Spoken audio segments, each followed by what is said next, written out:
right? And I think the previous week we have already have agreement that I will choose some of you, one group to present, and then the other please prepare for question and also for opinion to the presenter. Okay, siapa? Which group has already present? Yang sudah maju kelompok berapa? Yang udah Kelompok masuk. Satu, Kelompok 2, kelompok 4 sama kelompok 11 nih. 1, 2, 4, 11. 1, 2, 4, 11. We have 12 groups, right? 1, 2, 4, 11. So group 3 hasn't presented, right? Group 3. Mutia is smiling so big. Mutia, are you group 3? Bukan, Ma'am. Oh, pantesan kamu tersenyum bahagia ya, Mutia. Oh, gosh. Okay, please, group 3. While waiting for group 3 to present their discussion result, I think you have already opened and read about water, vitamin, and also mineral, right? Sudah kan ya? So most of human body, not only human body actually, living things consist of mostly water, right? In human, we have approximately how many percent of our body consists of water? 70%. 70%. William, I just see your hair. I don't know where is your face lies. Or you change your head here and then your hair here. I don't know. So 70% of our body covers the amount of waters, but there is for adult ya kalau in human. Kalau in child, in apa namanya old age, there will be different case ya. The amount of water will be in adult itu 70, kalau di teenage itu lebih banyak atau lebih sedikit. Kalau teenage dibanding compared to children. Lebih banyak mana? Anak atau dewasa atau remaja? Komposisi air. Iya, anak lebih banyak. Itu makanya kalau anak dehidrasi ya, itu luar biasa berbahayanya. Itu ya, dewasa yang dehidrasi. Karena komposisinya itu sebagian besar adalah cairan, more than 70%. Gitu ya. But not only in human, di tanaman ada kan ya kadar airnya? Iya. Di hewan ada kadar airnya? Hewan ada?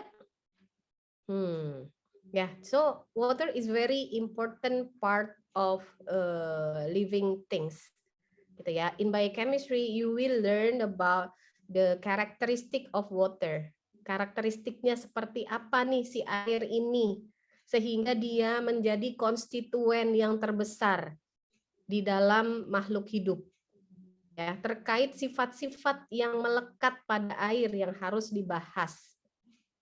Gitu. Ya, kalau pada manusia nanti kekurangan air itu lebih berbahaya daripada kelebihan air gitu ya. Kalau kelebihan Anda akan buang. By apa buangnya? Urin, Mem. Urin. Apalagi? Keringat, Mem. Keringat. Iya, salah satu method yang itu namanya IWL, insessible water loss, kehilangan air yang tidak terlihat karena Anda nggak bisa ukurin kan, nggak bisa literin. Bisa literin keringat digini-giniin gitu, diperes gitu, bisa nggak? Bisa kalau lagi olahraga loh, kalau lagi masuk ke gym kan, ada yang suka nge-gym, wes. Yang suka nge-gym siapa? Raise hand. Nggak ada nih yang suka nge-gym. Enggak, Mem, olahraga biasa. Oh, ada atlet loh di pendidikan biologi. Ada atlet nggak di kelas ini? Ada? Saya mantan, Mem, mantan. Iya, elah. Mantan itu lebih indah daripada masa depan ya. Mantan apa, William? Itu mantan atlet, Mem, bukan mantan yang cewek gitu. Oh, mantan atlet. Atlet apa? Itu silat, Mem, silat. Oh, pencak silat. Oke.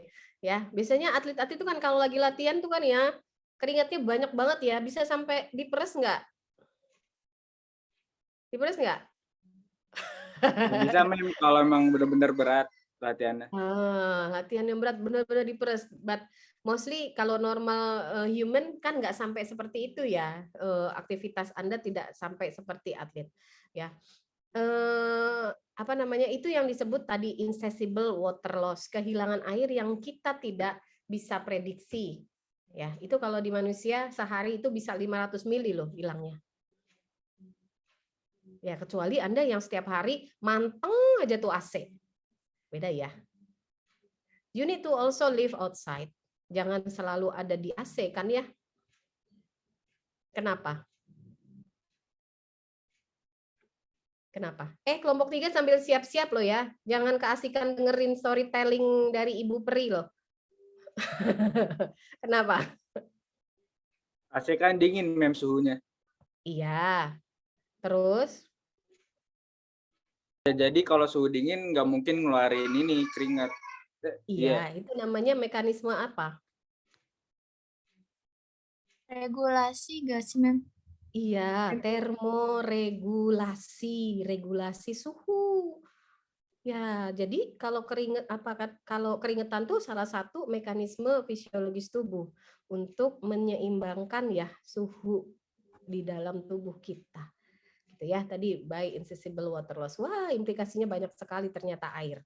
Ya, sampai nanti saya mau Anda berpikir kenapa di waktu minum es batu dicemplungin di air, esnya ngapung.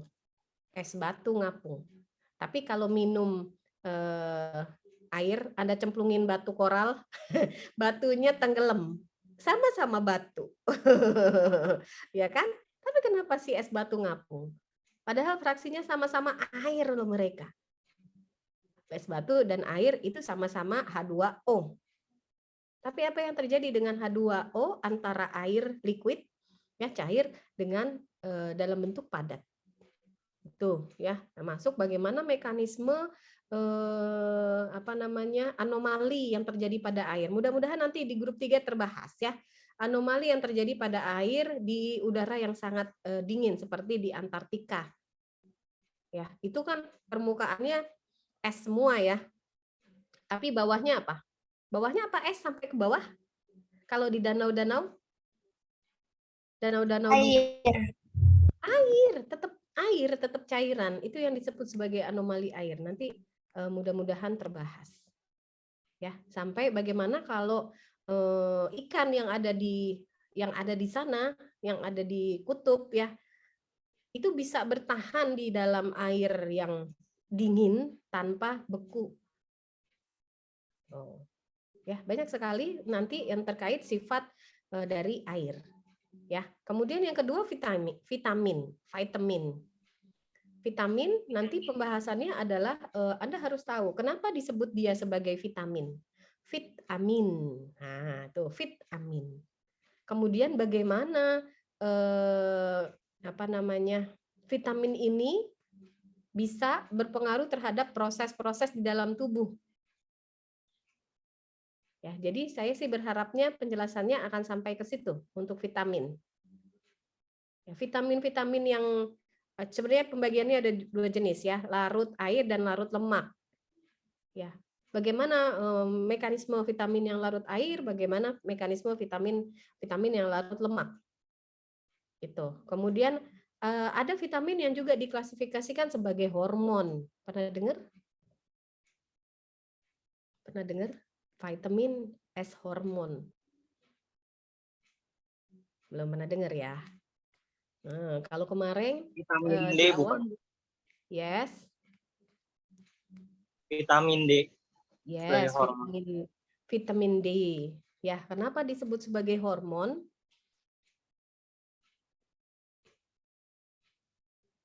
Oh, Izat new haircut ya, Izat ya? Kayaknya kemarin gondrong dia. Ya Bintang, Izat new haircut ya? Bintang? Oh, soalnya yang ngangguk-ngangguk Bintang doang. Kemarin gondrong rambutnya kayak Tin. Tin kan rambutnya gondrong, Tin. Tin is gondrong. Is it gondrong, Tin? No. Panggilnya apa nih, Tin? Tien atau Tin? Ian, ma'am. Oh, Tien. Tien. Tien. Or Chinese, right? Bukan, ma'am. Oh, bukan. So what are you? What are you? Batak, ma'am. Oh, kalau ditanyain what are you, I'm a human, Tien. Kan tanyainnya what are you? Oke ya, jadi sampai seperti itu ya. Vitamin D yang classified as vitamin as well as hormone. Why we consider that not only as a vitamin but also as hormone, itu juga harus terbahas ya. Sampai mineral yang merupakan trace element ya. Trace element itu artinya komposisinya sangat kecil di dalam tubuh kita, tapi tanpa adanya mineral-mineral tersebut banyak sekali fungsi-fungsi biologis yang tidak bisa berjalan. Yang paling terlihat adalah besi, ya, besi yang merupakan inti dari sel darah merah. Sel darah merahnya banyak, tapi nggak ada inti besinya, nggak bisa ngikat oksigen, karena yang berikatan dengan oksigen adalah Fe, membentuk Fe, membentuk Fe, untuk apa? Untuk apa kalau Fe sama O? Ayo, bentuk apa yo? Kalau besi yang ada di dalam inti sel darah merah kita, itu ya, itu yang akan berikatan dengan O, membentuk. Kalau nggak ada besi, sel darah merah kita percuma, nggak akan berfungsi juga. Membentuk apa? Fe tambah O2. Na tambah Cl jadi apa? NaCl. NaCl. Fe tambah O jadi apa? FeO. Fe2O. Ya. Kalau dibilang dihidroksi oksigen itu apa?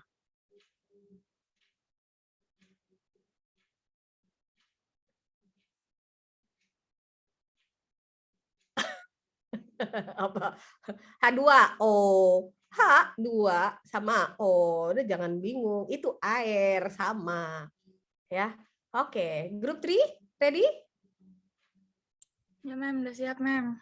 Oke. Ya, baca bismillah. Iya. Ya, biar lancar. Kemudian saya kasih waktu untuk teman-temannya yang lain untuk perhatikan ya slide-nya, dan nanti akan ada 2 termin, 6 pertanyaan di awal, kemudian 6 pertanyaan untuk termin kedua ya. Nanti Dinda minta tolong di guiding untuk sesi diskusi ya, Dinda. Oke, Oke, sebentar. Iya, Ibu. Waalaikumsalam. Sehat, Bu. Alhamdulillah. Sehat, Bu Selamat Titin. siang. Alhamdulillah. Mahasiswa semua. Materi ini ya sama yang kemarin. Air, Iya, vitamin, dan air, mineral. vitamin, mineral. Kebetulan bareng. Karena ini Ibu, kemarin sempat libur ya hari Masing-masing, Selasa. ya. Masing-masing pernah dapat libur gitu ya. Ya, Jadinya jadi bisa sama. Iya, bisa sama. Iya, Pas. sip. Lanjut Bu Ayu, silakan. Ya, saya mau lanjut paparan kelompok 3, Bu Titin. Nah, untuk kelompok yang lain, ya baik Bu. Untuk kelompok yang lain, silakan disiapkan ya pertanyaan dan masukan. Selama kelompok 3 presentasi, Anda diperkenankan untuk mematikan kamera. Nanti pada saat diskusi silakan menyalakan kembali kameranya. Oke, silakan kelompok 3. Assalamualaikum warahmatullahi wabarakatuh. Selamat sore, selamat siang Ibu Ayu dan Ibu Atin. kami dari kelompok 3 akan presentasikan hasil diskusi kami tentang air, vitamin, dan mineral. Anggota kelompok kami itu ada saya, Talita Tiara, ya kedua ada Kila Audia, dan juga teman saya Dia Kristia. Nah, di sini kita masuk ke pembahasan air. Pengertian air menurut PP nomor 82 tahun 2000, air adalah semua air yang terdapat di atas dan di bawah permukaan tanah, kecuali air laut dan air fosil. Di dalam sel, kebanyakan senyawa dan reaksi biokimia berada di dalam lingkungan air, yaitu sekitar 70% berat bersih sel. Air itu penting dalam reaksi biokimia karena dan menentukan sifat-sifat makromolekuler bahan pangan, misalnya protein. Fungsi air bagi kehidupan tidak dapat digantikan oleh senyawa lain.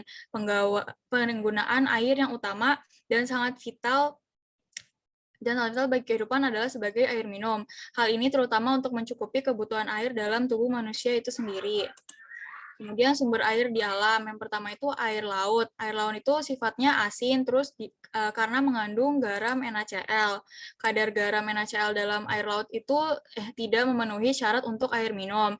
Yang kedua itu ada air atmosfer atau air meteorologik. Dalam kehidupan sehari-hari ini dikenal sebagai air hujan. Air hujan itu sifatnya agresif terutama pada pipa-pipa, penyalur, maupun bak-bak reservoir. Jadi air ini tuh akan mempercepat terjadinya korosi atau karatan. Air hujan itu juga mempunyai sifat lunak sehingga akan boros terhadap pemakaian sabun. Yang ketiga itu ada air permukaan, yaitu merupakan salah satu sumber penting bahan baku air bersih. Faktor-faktor yang diperhatikannya itu antara lain mutu atau kualitas, yang kedua ada jumlah atau kuantitas, dan ketiga ada kontinuitasnya. Air permukaan itu ada yang pertama air sungai. Air sungai itu memiliki derajat pengotoran yang tinggi sekali karena selama pengalirannya mendapat pengotoran. Contohnya itu dari lumpur, batang-batang kayu, daun-daun, kotoran industri, kota, dan sebagainya. Nah, yang kedua itu air permukaan ada air rawa. Kebanyakan air rawa itu warnanya kuning coklat karena adanya zat-zat organis yang telah membusuk. Contohnya itu asam humus yang larut dalam air. Terus yang ketiga itu sumber air di alam ada yang keempat sumber air di alam itu ada air tanah. Air tanah itu adalah air hujan yang mencapai permukaan bumi dan menyerap ke dalam lapisan tanah dan menjadi air tanah.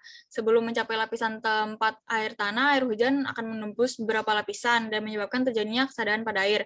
Kesadahan ini yang akan menyebabkan air mengandung zat-zat mineral dalam konsentrasi. Zat-zat mineral tersebut antara lain itu ada kalsium, magnesium, dan juga logam-logam berat seperti besi dan mangan. Air tanah itu contohnya itu ada yang pertama air tanah dangkal, yaitu air tanah yang terjadi karena daya proses penserapan airnya dari permukaan tanah. Yang kedua ada air tanah dalam. Air tanah dalam ini dikenal sebagai air artesis yang terdapat di antara dua lapisan kedap air.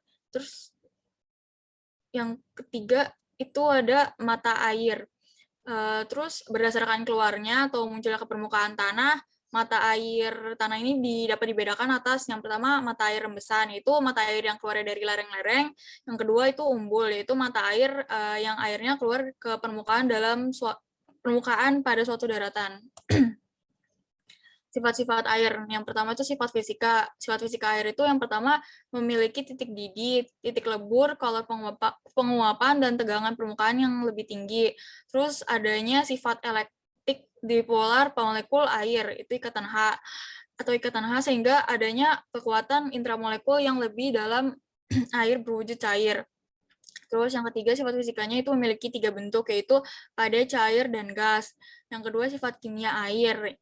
Yang pertama itu terdiri dari 2 atom hidrogen dan 1 atom oksigen.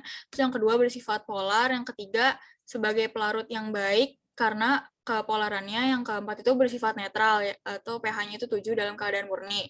Terus yang ketiga itu sifat biologinya air. Nah, yang pertama itu air dapat memunculkan reaksi yang dapat membuat senyawa organik untuk melakukan replikasi. Yang kedua media untuk organisme dapat hidup, dan ketiga membantu dalam proses fotosintesis. Terus ini masuk ke struktur molekul air. Molekul air itu memiliki 2 atom H yang berikatan dengan 1 atom O dan juga merupakan molekul non-linier. Atom-atom hidrogen dalam molekul air ini berikatan dengan oksigen melalui pasangan elektron-elektron secara kovalen. Struktur 3 dimensi dari molekul air mirip dengan tetrahedral yang dikenal sebagai tetrahedron yang mempunyai sudut lebih kecil daripada tetrahedral. Ini struktur tetrahedral air, gambar struktur tetrahedral air. Nah, terus molekul air ini bersifat dwikutub karena keelektronegatifannya antara hidrogen dan oksigen. Oksigen menarik elektron-elektron dalam molekul lebih kuat daripada hidrogen. Nah, hal ini membuat oksigen bermuatan parsial negatif dan hidrogen parsial positif. Air merupakan contoh suatu cairan polar. Masuk ke ikatan air. Adanya sifat dwikutub dari molekul air akan mendorong hubungan antar molekul air sehingga berikatan satu sama lain. Pengikatan antar molekul air melalui jembatan hidrogen. Ikatan hidrogen antara molekul air ini sangat lemah dibandingkan ikatan kovalen antara hidrogen dan oksigen dalam molekul air yang bersangkutan. Meskipun demikian, hal tersebut karena akan memberikan sifat kepada air sehingga air dapat mengalir. Ikatan hidrogen antara air dengan senyawa berkutub oksigen atau bergugus hidroksil ini akan membentuk hidrat. Nah, ini contoh dari ikatan hidrogen. Terus proses pencernaan air. Yang pertama itu air yang diminum akan masuk ke dalam mulut dan menuju saluran cerna. Yang kedua, air masuk melalui pembuluh kapiler ke dalam darah dan dialirkan ke seluruh tubuh. Yang ketiga, air membantu jantung memompa darah ke seluruh tubuh. Saat air sampai di paru-paru ini akan terjadi pertukaran oksigen dan karbon dioksida. Yang keempat ini air akan membantu metabolisme karbohidrat, lemak, dan protein. Proses ini terjadi pada organ hati. Nah, yang kelima ada air menuju ginjal. Pada tahap ini, air membantu ginjal dalam proses penyaringan zat sisa untuk dikeluarkan bersama air seni atau urin. Nah, yang terakhir ini ada metabolisme air. Proses metabolisme air dalam tubuh manusia terjadi saat yang pertama rasa haus pada orang normal saat tubuh kekurangan air. Yang kedua hilangnya air dan garam melalui kulit, paru-paru, ginjal, serta saluran usus yang diatur oleh kebutuhan psikologis. Yang ketiga, ekresi melalui kulit-kulit dan paru-paru yang berperan dalam mengatur panas badan dan sangat sedikit hubungannya dengan intake air. Terus yang keempat, ekresi melalui kulit dan paru-paru, yaitu insatiable respiration.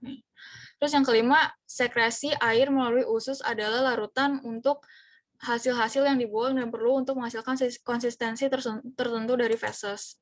Peranan air. Air itu merupakan zat yang sangat dibutuhkan selain udara dan nggak ada seorang pun yang dapat bertahan hidup lebih dari 4 atau 5 hari tanpa minum air.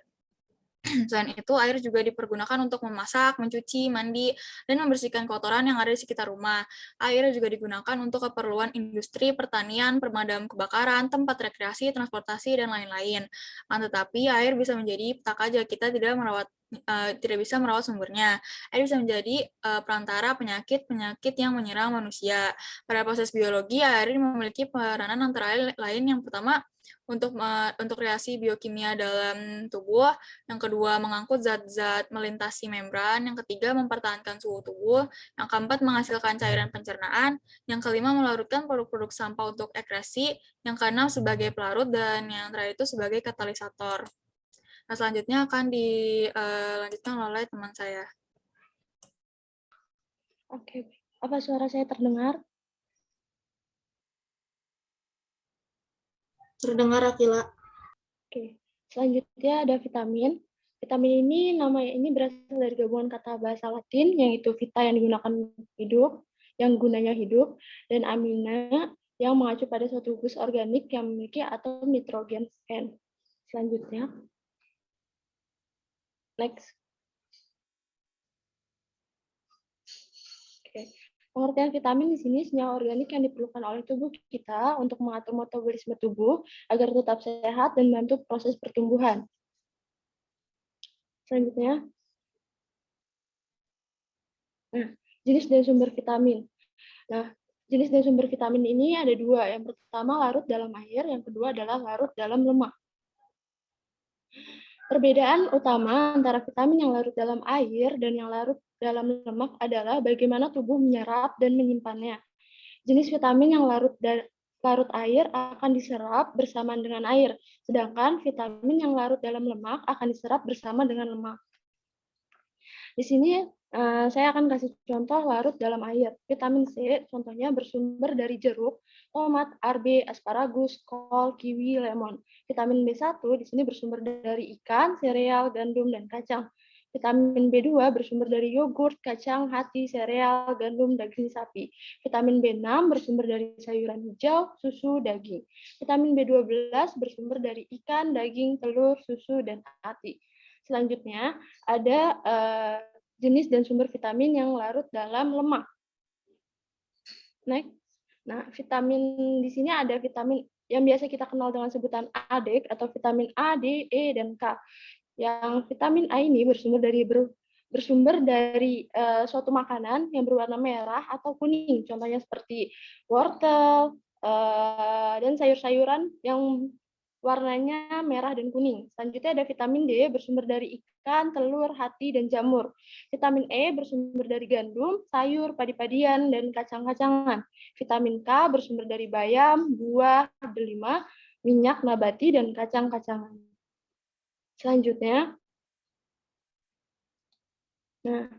fungsi vitamin di sini adalah mengatur metabolisme tubuh, kesehatan mental dan kekebalan tubuh, mempercepat proses penyembuhan penyakit, dan mempercepat pertumbuhan. Selanjutnya, proses pencernaan vitamin. Di sini ada vitamin yang larut dalam lemak dan vitamin larut dalam air. Sebentar.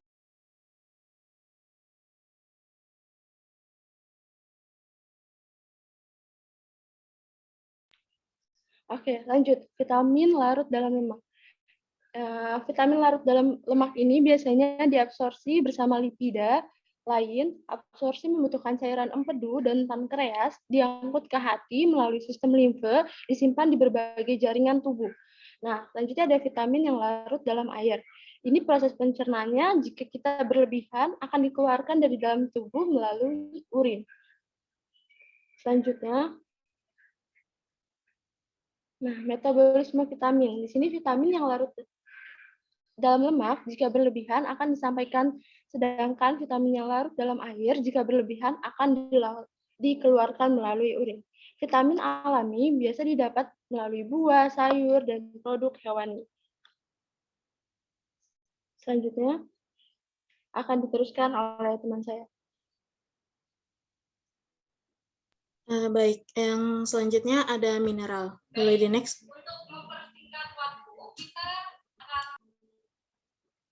Nah, jadi pengertian mineral itu sendiri adalah padatan senyawa alami yang terbentuk melalui proses geologis. Istilah mineral itu tidak hanya bahan yang berkomposisi dari kimia, tetapi juga struktur mineral. Nah, mineral ini termasuk dalam komposisi unsur murni dan garam yang sederhana, sampai silikat yang sangat kompleks dengan ribuan bentuk yang diketahui. Boleh di next.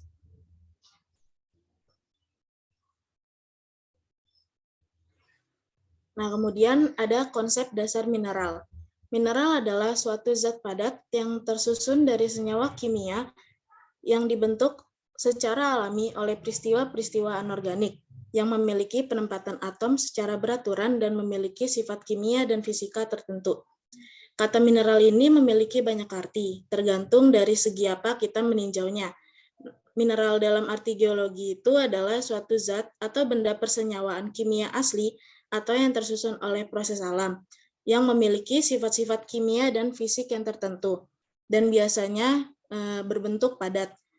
Yang dimaksud persenyawaan kimia asli tadi itu adalah mineral harus terbentuk secara alami oleh alam, karena banyak zat-zat yang sifatnya sama dengan mineral dapat dibuat di laboratorium. Mineral tersusun atas atom-atom setara molekul-molekul dari unsur yang berbeda, namun memiliki pola yang teratur. Karena keteraturannya ini membuat mineral mempunyai sifat yang teratur. Boleh di next. Baik, yang selanjutnya ada jenis dan sumber mineral. Jenis dan sumber mineral ini dibagi menjadi dua, ada makromineral dan mikromineral. Yang pertama ini adalah makromineral. Makromineral ini adalah mineral yang dibutuhkan tubuh dalam jumlah yang besar. Nah, contoh makromineral ini meliputi yang pertama ada kalsium atau Ca. Kalsium ini merupakan salah satu mineral yang cukup populer. Nah, mineral ini itu memiliki fungsinya untuk pemeliharaan tulang dan gigi, kontraksi dan relaksasi otot, aktivitas saraf, hingga hingga dalam proses pembekuan darah. Nah, bukan cuma itu, kalsium juga berperan dalam pengaturan tekanan darah dan kesehatan sistem imun. Nah, kalsium ini seperti yang teman-teman ketahui bisa ditemukan di telur, susu, kacang-kacangan, ikan salmon, dan lain sebagainya. Kemudian yang kedua ada kalium. Fungsi mineral ini yaitu menjaga keseimbangan cairan, transmisi pesan antar sel saraf, dan berperan dalam kontraksi otot. Kalium atau potasium ini dapat terkandung dalam pisang, sayuran, kentang, atau biji-bijian serealia utuh. Boleh next.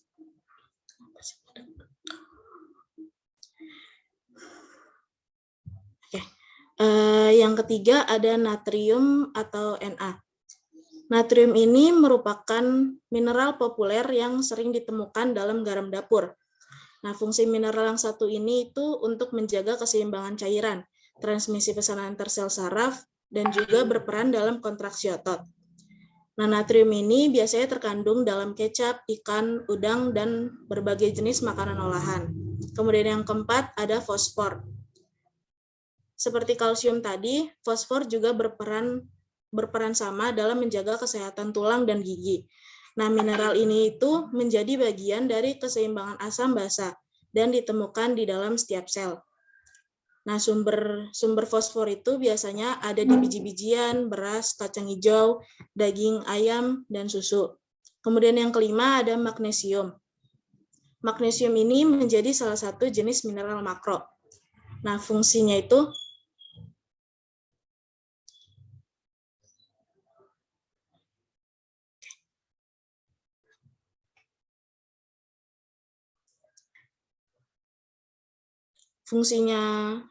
bagaimana tadi ya? Nah, fungsi mineral magnesium ini yaitu terlibat dalam pembuatan protein, kontraksi otot, dan kesehatan sistem imun. Nah, magnesium ini juga bisa ditemukan dalam tulang. Nah, magnesium biasanya terdapat di sayuran berwarna hijau, kacang-kacangan, dan makanan laut. Yang keenam ada klorida. Klorida merupakan jenis mineral makro yang menjadi pasangan natrium dalam garam dapur. Sama seperti natrium tadi, klorida juga berperan penting dalam menjaga keseimbangan cairan. Biasanya klorida ini dapat ditemukan pada acar, minyak zaitun, dan juga minyak ikan. Boleh di next. Nah, selanjutnya ini ada mikromineral. Kalau makromineral tadi kan dia yang jumlahnya besar dalam tubuh. Tapi kalau mikro ini adalah mineral yang dibutuhkan oleh tubuh dengan jumlahnya yang sedikit. Yang meliputi yang pertama itu ada zat besi. Zat besi merupakan salah satu mineral yang diperlukan dalam jumlah kecil. Namun banyak orang yang mengalami defisiensi. Fungsi mineral satu ini yaitu berperan dalam metabolisme energi dan menjadi bagian dari hemoglobin dalam sel darah untuk mengedarkan oksigen ke seluruh tubuh. Biasanya zat besi terkandung dalam kacang kedelai, hati, daging merah, dan sereal. Kemudian yang kedua ada tembaga. Nah, tanpa teman-teman tahu, tembaga ini ternyata menjadi mineral yang diperlukan oleh tubuh walaupun jumlahnya cuma sedikit. Nah, fungsi mineral ini tuh diperlukan biasanya dalam metabolisme zat besi dan menjadi komponen banyak jenis enzim. Nah, biasanya tembaga ini tuh terkandung dalam makanan kacang-kacangan, biji-bijian, serealia utuh, dan hati sapi. Kemudian yang ketiga ada mangan. Sama seperti tembaga tadi, mangan juga menjadi komponen banyak jenis enzim di dalam tubuh. Nah, biasanya mangan ini tersedia dalam banyak jenis makanan. Contohnya kayak kerang, tahu, dan nanas. Boleh next. Nah, yang keempat ini ada molybdenum. Molybdenum ini menjadi mineral yang jarang teman-teman dengar atau mungkin teman-teman belum tahu. Nah, padahal mineral makro ini tuh menjadi komponen penting dari banyak enzim di dalam tubuh. Nah, biasanya ada di dalam hati hewan, susu, dan biji-bijian serealia. Kemudian yang kelima ada selenium. Nah, selenium ini adalah mineral spesial karena memiliki efek antioksidan sehingga diyakini berperan dalam perlindungan sel-sel tubuh. Nah, selenium ini juga diperlukan untuk memproduksi protein spesifik yang disebut enzim antioksidan, yang biasanya berasal dari kacang Brazil, ikan tuna, dan daging ham. Next. Oke, yang selanjutnya ada proses pencernaan mineral. Mineral dapat diperoleh dari daging, sayuran, buah-buahan, susu, dan keju. Nah, mineral ini berfungsi sebagai zat penyusun tubuh, mempercepat reaksi, dan juga menjaga kondisi fisiologi tubuh. Mineral bukan cuma mengalami proses pencernaan. Karena sifatnya mudah larut, mineral tidak mengalami proses pencernaan karena memiliki sifat mudah larut dalam air, sehingga mineral itu mudah diserap oleh darah di kapiler jonjot usus halus. Boleh next. Nah, yang selanjutnya ada metabolisme mineral. Mineral kecuali K dan Na, kecuali kalium dan natrium, membentuk garam dan senyawa lain yang relatif sukar larut, sehingga sukar diabsorpsi. Nah, absorpsi mineral ini sering memerlukan protein pengemban spesifik.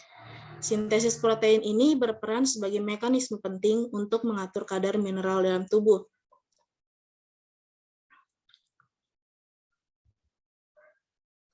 Nah, ini dibagi menjadi dua, yaitu ada transport aktif dan transport pasif. Nah, transport aktif ini menggunakan energi. Mineral akan melalui membran sel seperti halnya ion natrium atau Na+, dan ion kalium atau K+. Nah, sedangkan transport pasif ini difusinya melalui difusi mineralnya melewati membran melalui saluran yang disebut dengan channel mediate. Boleh the next. Nah, yang selanjutnya ada fungsi dari mineral.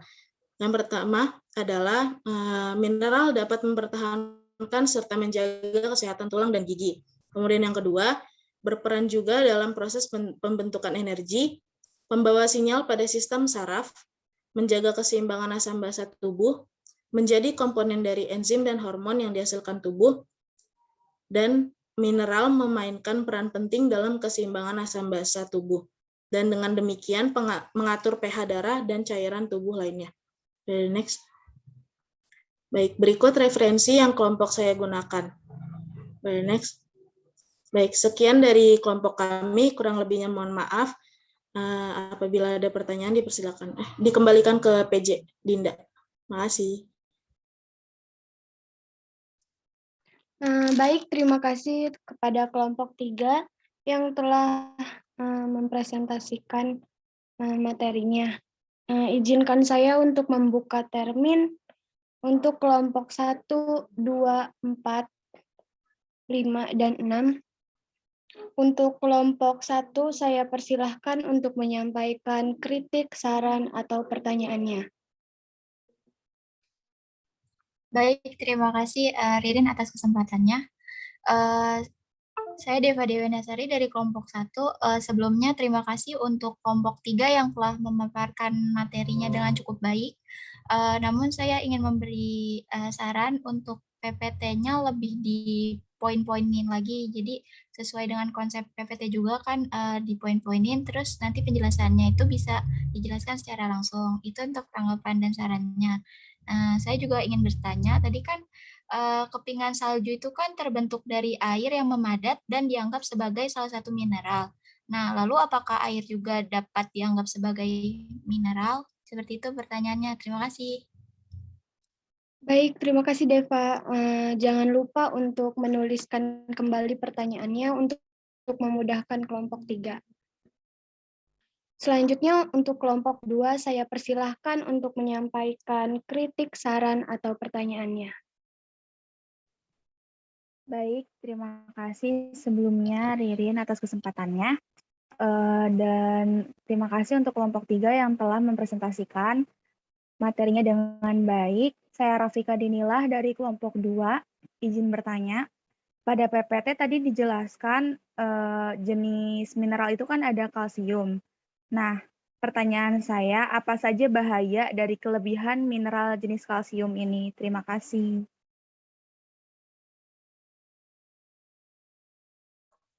Baik, terima kasih Rafika.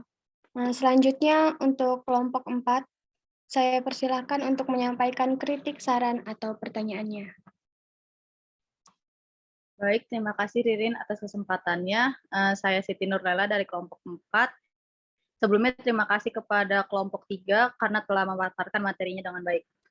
Izin bertanya, kalau tadi dijelaskan kan kalau vitamin D itu merupakan vitamin alami yang disintetis oleh tubuh. Nah, salah satu pembentukan vitamin D itu kan dibentuk dari cahaya matahari. Nah, itu tuh bagaimana prosesnya? Mohon dijelaskan. Terima kasih.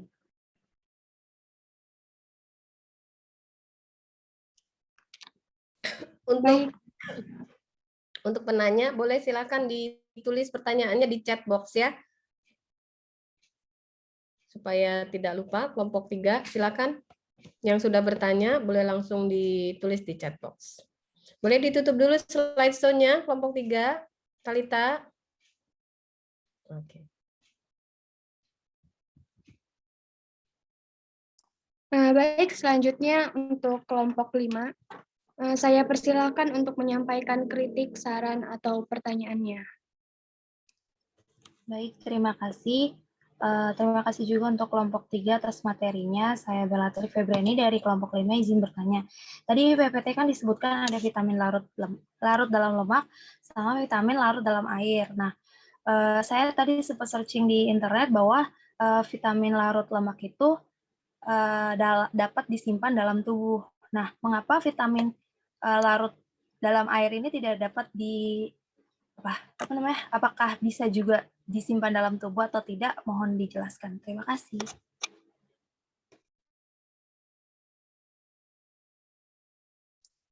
Baik, terima kasih kelompok 5. Selanjutnya untuk kelompok 6, saya persilakan untuk menyampaikan kritik, saran, atau pertanyaannya. Baik, terima kasih Ririn dan terima kasih untuk kelompok 3 atas presentasinya. Saya Dinda Kinanti dari kelompok 6 izin bertanya. Apakah jika kita minum 3 jenis vitamin yang berbeda dalam satu hari beresiko bagi tubuh? Sekian, terima kasih. Baik, izinkan saya tutup untuk termin yang pertama. Selanjutnya saya persilakan untuk kelompok 3 menjawab pertanyaannya. Oke. Kelompok 3 bisa sambil disiapkan ya jawaban pertanyaannya. Saya ulas sedikit tadi ya masukan dan beberapa pertanyaan ya terkait PPT ya. Nanti sambil kelompok lain yang sudah bertanya untuk menuliskan. Apa tadi? PPT, terkait PPT. Ya benar ya tadi ya, namanya saya lagi dari awal presentasi, aduh nih kelompok 3 kenapa dibaca? So the slide supposed to be as a PowerPoint, right? PowerPoint. Why we call that as a PowerPoint? Means a point which has power.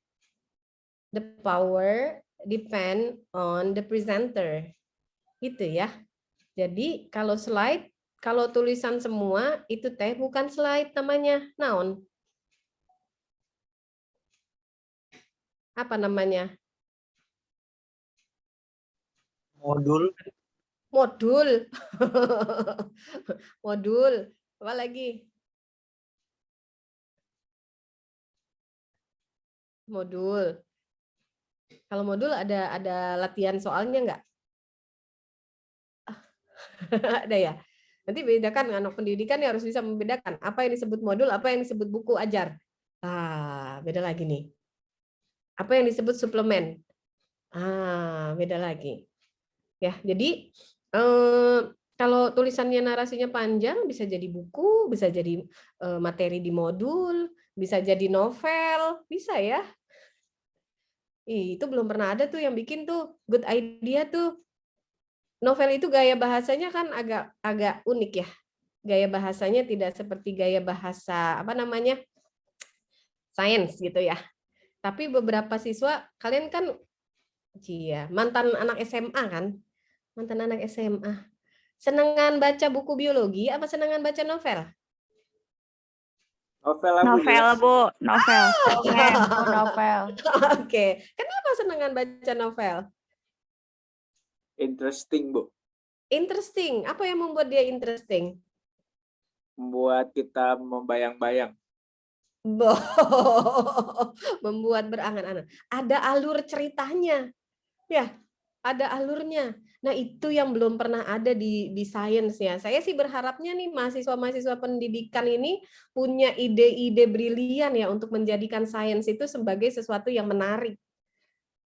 Gitu. Itu area loh, area penelitian, area pengabdian, area kreativitas PKM mahasiswa yang belum pernah ada. Novel biologi yang orang baca tuh tertarik gitu. Ya, jadi kalau memang, maksud saya, kalau memang seperti tadi kelompok 3, Anda punya bakat in composing the sentence gitu ya, to make it very interesting, itu harus dikembangkan, nggak apa-apa.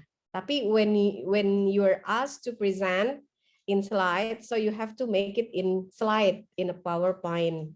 Gitu ya, untuk yang lain, bukan hanya kelompok 3 ya. Nanti kalau dosen yang lain udah gemes. Kalau saya dulu waktu saya kuliah ya, kalau saya bikin PPT kalimat gitu, dosennya langsung pergi, langsung ditinggal kita. Sekejam itu dulu itu. jadi inquiry learning itu sudah sejak zaman saya kuliah. Jadi nggak ada mahasiswa yang cuma denger, duduk, terus mendengarkan dosennya ngomong, terus gitu ya. Saya ngomong dulu nggak sih? Enggak kan ya? Nggak ada yang sepanjang perkuliahan tuh dosennya doang yang ngomong gitu, nggak ada dari dulu. Jadi agak menyayangkan juga ada mahasiswa yang merasa berat, saya harus presentasi gitu ya. Jadi inquiry itu sudah sejak awal. Tapi tadi kembali lagi, if you have a talent to compose a sentence into interesting one, so you better develop that in the field of biology. Itu menarik sekali loh. Cerita pertama, perjalanan apa tadi makromolekulnya, mikromolekulnya, perjalanan air di tubuh kita, gitu kan ya. Mulainya dari mana nih air yang kita minum, gitu ya. Terus kemana dia? Nah, itu kan bikin orang tertarik kan ya. Kemana ya kalau di badan kita ya? Kemana kalau habis diminum, kemana dia? Kemana? Habis dari mulut, masuk ke mulut. Ayo, kemana? Sistem pencernaan, Mem. Pencernaan. Ya kan? Ya kan? Ya kan, masuk ke faring, terus apa lagi? Apa lagi? Oh, belum masuk pencernaan ya, nanti fisiologi ya. Sampai di usus, diabsorb, kemudian di ginjal, ya nanti ginjal juga punya mekanisme ya bagaimana absorpsi cairan dari tubulus ya, dimasukin lagi ke dalam pembuluh darah gitu. Ya itu cerita yang sebenarnya luar biasa ya, bagaimana itu bisa didesain seperti itu. Ya, ide. Silakan yang mau melanjutkan buat ide kreatif PKM atau lomba-lomba esai, sok monggo. Ya, ini areanya pendidikan biologi sekali. Tuh, ya. Kemudian tadi itu yang pertama ya, about the slide. The second about the way you communicate. The way we communicate this is what we call by official frame ya. Ini kan frame-nya resmi ya. Artinya ini pembelajaran itu kan bukan seperti waktu kita main sama temen gitu ya. Gitu ya. Penggunaan bahasa sudah mulai belajar menata. Ya, tadi yang kasih masukan saya lupa siapa. Apa tadi masukannya? PowerPoint slide-nya dibuatnya dalam bentuk poin apa, gimana sih tadi bahasanya? penyampaian ya. Jadi terkait penyampaian. Mungkin sebaiknya slide-nya dibuat dalam bentuk poin sehingga tadi lebih memfokuskan apa yang mau kita diskusikan gitu ya. Jadi penyampaian, segi penyampaian. Oke, itu 2 dari segi slide, presentasi dan penyampaian. Kemudian tadi dari segi materi ya. Untuk air tadi terbahas sedikit sebenarnya about the structure. Ya, struktur dari air ya. Strukturnya apa tadi? Kelompok 3?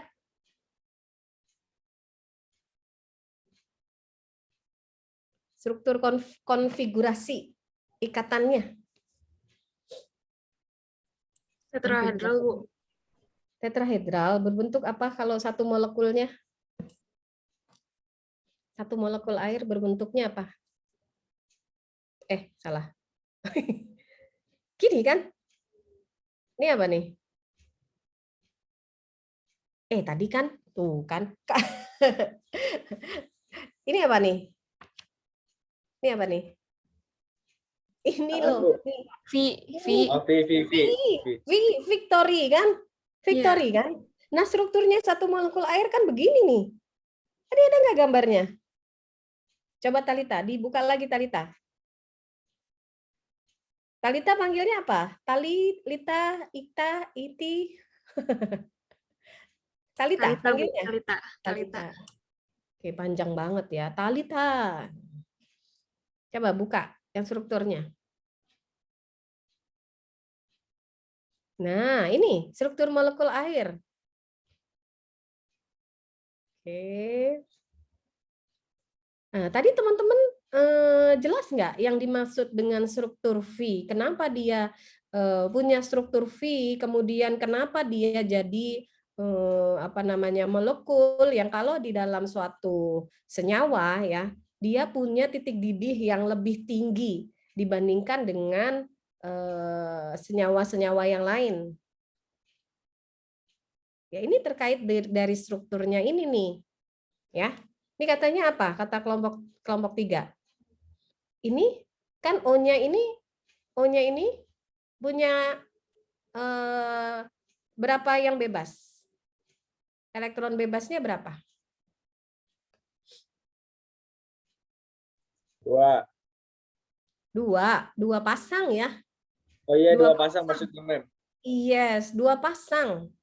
2 pasang itu sehingga menyebabkan si oksigen ini ya karena masih punya elektron yang bebas, walaupun sudah berikatan dengan 2H, ini kan dengan 2H, tapi dia masih punya yang bebas sehingga dia lebih sifatnya elektronegatif parsial disebutnya. Parsial itu apa? Sebagian ya. Itu kan ya. Ya, itu sebabnya nih bilang di sini nih membuat oksigen bermuatan parsial negatif. Nih, disebutnya karena masih ada pasangan elektron bebasnya 2 pasang yang tidak berikatan.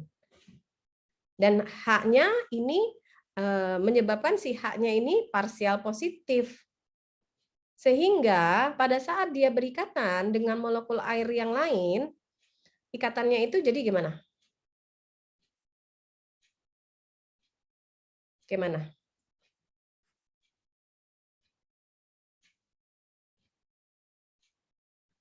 Ikatannya gimana?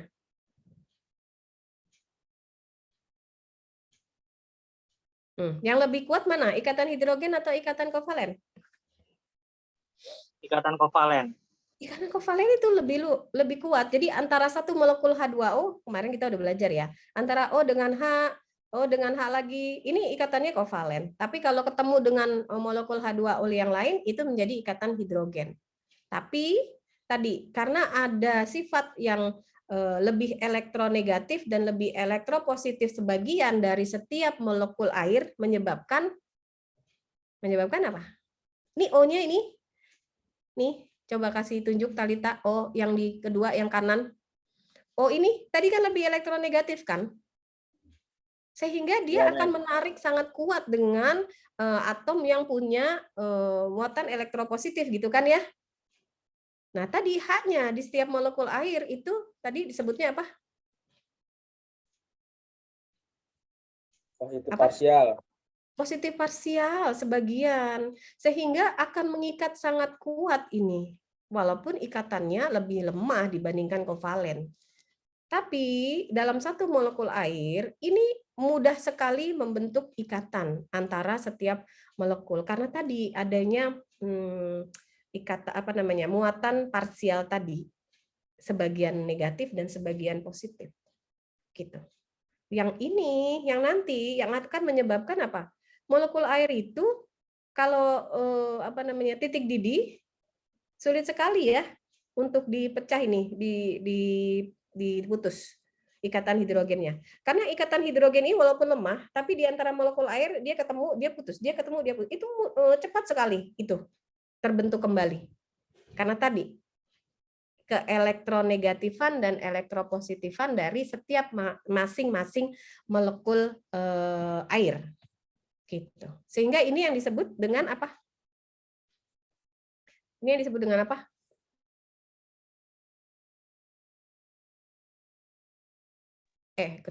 Apa namanya? Gaya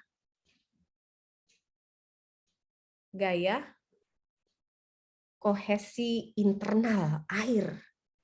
Nih, ini salah baru satu nih, ya, satu dari sekian banyak sifat air yang khas.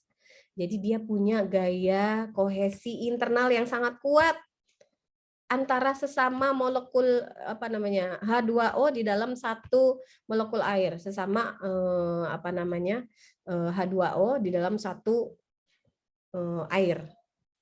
Gitu ya. Paham maksudnya gaya kohesi internal? Antar molekul ya Bu ya, kuat ya? Yes. Nah, gaya kohesi itu apa? Tarik menarik. Ya, ini kan ditarik nih berarti kan untuk berikatan nih. Oh, dengan H. Nih H lagi kalau ada O yang lain ya kan dia berikatan lagi. Gitu kan? Itu yang namanya gaya kohesi.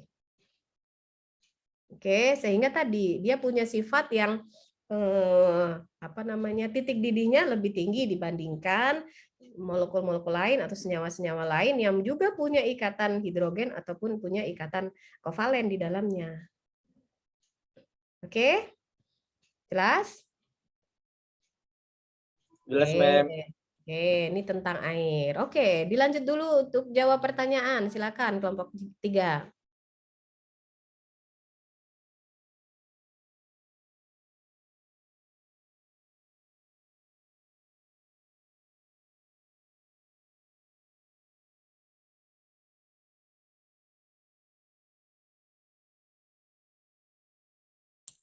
Saya izin menjawab pertanyaan dari kelompok 1 dari Deva. Pertanyaannya, kepingan salju itu terbentuk dari air yang membadat dan dianggap sebagai salah satu mineral. Lalu apakah air juga dapat dianggap mineral? Nah, jadi definisi mineral itu sendiri adalah padatan anorganik yang terbentuk secara alami, memiliki komposisi kimia dan sifat fisik tertentu. Kemudian mineral itu tidak dapat dibuat manusia, juga tidak diproduksi oleh organisme. Mineral itu terbentuk secara alami dalam berbagai kondisi geologis.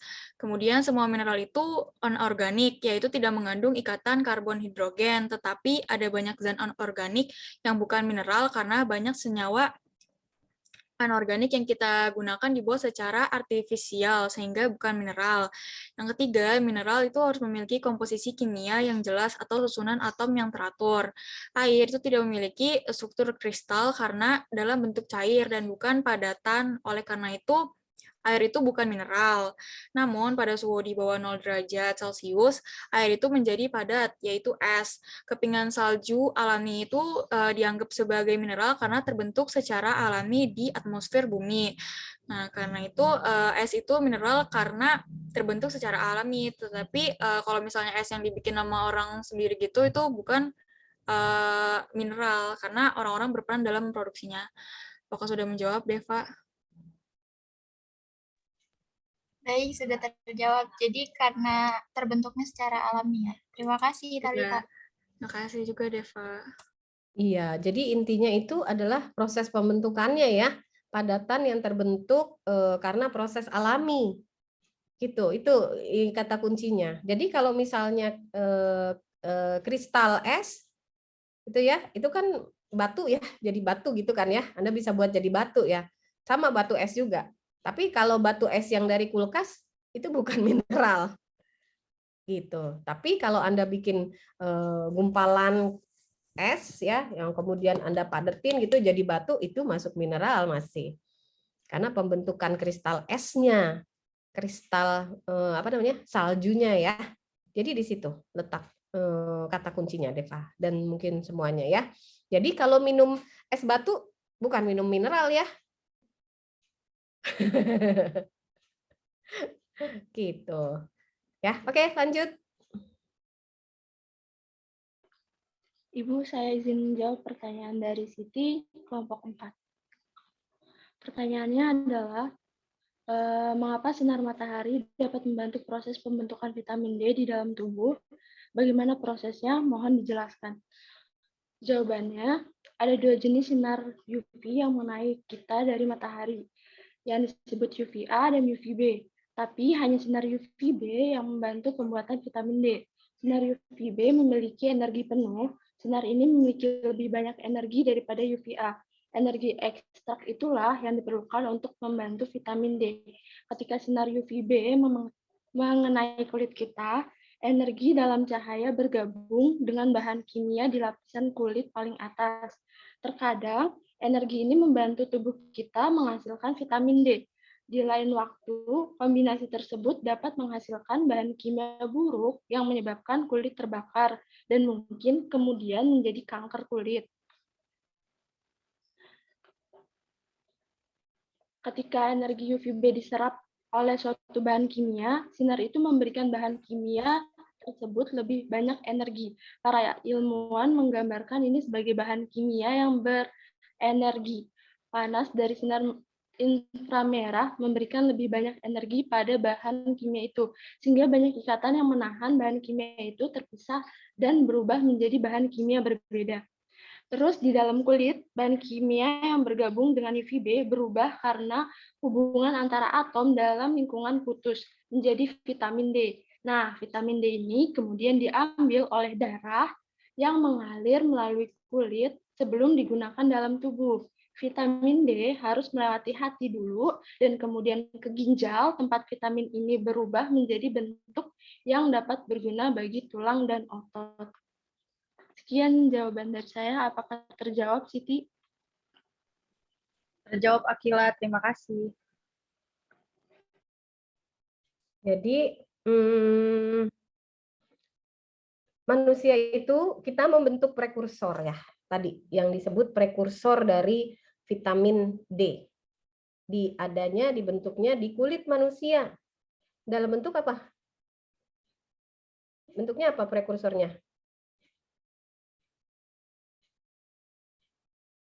Prekursor vitamin D. Belum jadi vitamin D ya. Prekursor. Bentuknya apa? Ada yang tahu?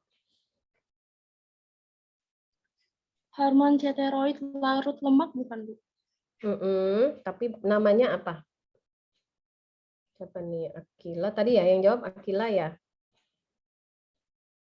Ibu, mungkin 7-dehidrokolesterol? Yes, itu kolesterol kan ya, berarti kan ya. Jadi dibentuk di kulit manusia, base-nya itu dari kolesterol. Ya, dibentuk dalam bentuk 7-dehidrokolesterol. Itu adanya di dalam kulit. Kemudian ini namanya juga tadi apa? Namanya si 7-dehidrokolesterol ini namanya apa namanya? Kita sebutnya apa?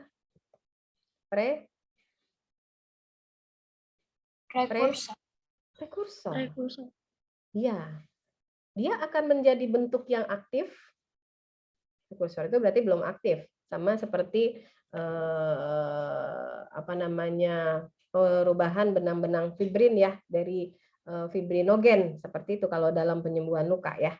Nah, ini supaya menjadi bentuk aktif dia harus dibantu oleh sinar UVB. UVB yang adanya di mana? Yang gampang dari alam. Kita dapat di matahari. Ya kan? Matahari.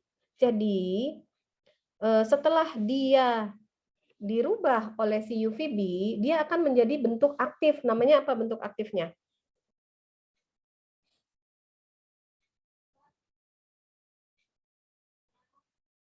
Baru aktif tuh. Ada yang tahu bentuknya apa? Jadi kalau nggak ada vitamin D, nggak ada matahari, nggak jadi aktif, tetap akan tersimpan di dalam kulit.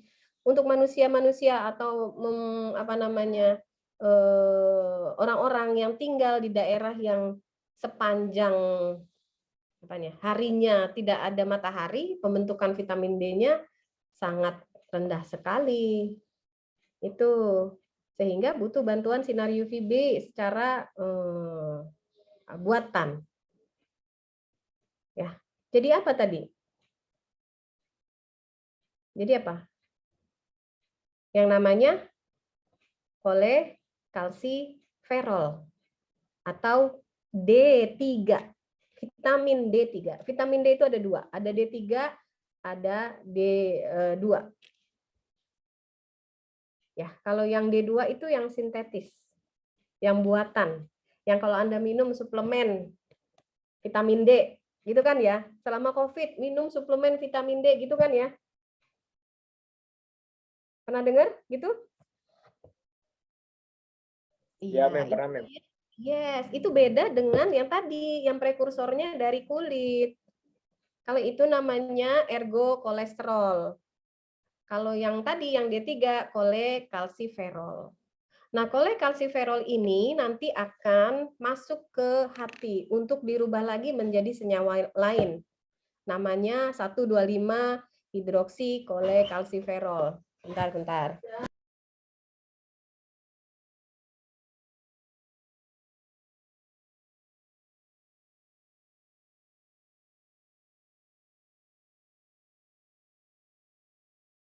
Saya lanjut ceritanya setelah ini. Dijawab dulu ya, sebentar. Ada gangguan sedikit. Silakan kelompok 3 lanjut dulu jawabannya. Teman-teman, apa suara saya terdengar? Terdengar. Oke. Selanjutnya saya akan menjawab pertanyaan nomor 6. Apakah minum 3 jenis vitamin yang berbeda dalam satu hari beresiko bagi tubuh? Jawabannya, masing-masing vitamin memiliki kandungan yang berbeda. Boleh saja mengkonsumsi vitamin berbeda dalam satu hari pada waktu yang bersamaan ataupun di waktu yang berbeda. Dan pastikan vitamin yang dikonsumsi terdaftar di BPOM. Selain itu, pastikan juga untuk mengikuti petunjuk penggunaan sesuai yang ada. Mengenai risiko bagi tubuh, tergantung vitamin apa yang digunakan. Namun, secara umum, vitamin aman digunakan asalkan mengikuti anjuran yang sudah ada dan diselingi dengan mengkonsumsi makanan yang bergizi. Apakah terjawab, Dinda? Sudah, makasih Akila.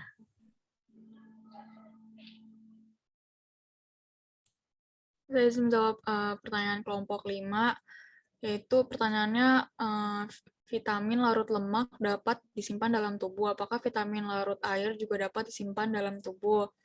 Mohon dijelaskan. Jadi vitamin larut air itu tidak dapat disimpan karena vitamin larut air itu mengandung polar dan vitamin yang terlepas akan masuk ke dalam aliran darah lalu beredar ke seluruh bagian tubuh.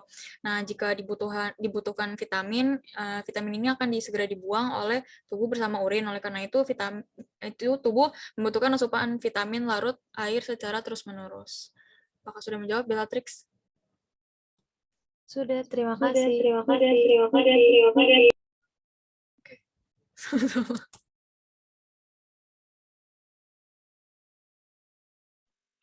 Selanjutnya pertanyaan dari kelompok 2, pertanyaan dari Rafika. Apa saja bahaya kelebihan mineral kalsium? Jawabannya ada 3.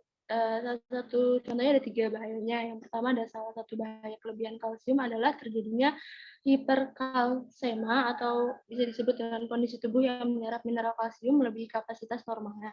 Yang kedua adalah hipertiroidisme atau terjadi akibat terganggunya fungsi kelenjar tiroid akibat tidak mampu mengendalikan kadar kalsium yang berlebihan.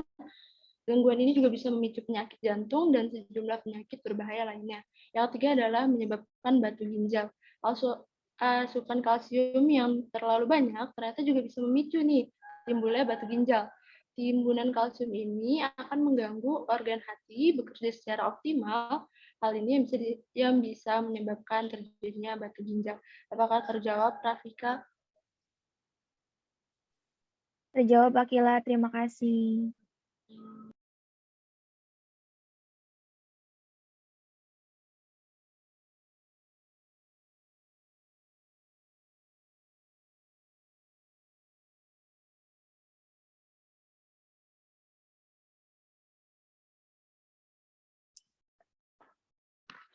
Baik, terima kasih kepada kelompok 3 yang sudah menjawab pertanyaannya. Selanjutnya, izinkan saya untuk membuka termin kedua untuk kelompok 7, 8, 9, 10, dan 11. Untuk kelompok 7, saya persilahkan untuk menyampaikan kritik, saran, atau pertanyaannya.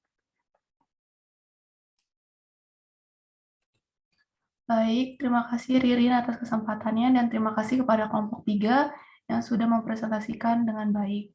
Saya Tini Timaisa dari kelompok 7 izin untuk bertanya. Tadi di dalam PPT dijelaskan mengenai fungsi vitamin dan mineral. Lalu bagaimanakah peran vitamin dan mineral dalam proses metabolisme? Terima kasih. Terima kasih kelompok 7. Selanjutnya untuk kelompok 8, saya persilakan untuk menyampaikan kritik, saran, atau pertanyaannya. Baik, terima kasih. Terima kasih kepada kelompok penyaji yang sudah menyajikan dengan baik. Izin bertanya, saya Santi dari kelompok 8. Apa yang akan terjadi pada tubuh jika kekurangan vitamin K? Dan apakah ada pengobatan khusus untuk mengobati kondisi tubuh yang kekurangan vitamin K? Terima kasih. Baik, terima kasih kepada kelompok 8. Selanjutnya untuk kelompok 9, saya persilahkan untuk menyampaikan kritik, saran, atau pertanyaannya. Saya Marani Renata dari kelompok 9. Izin bertanya, apa yang membedakan vitamin yang larut dalam air dan larut dalam lemak? Terima kasih.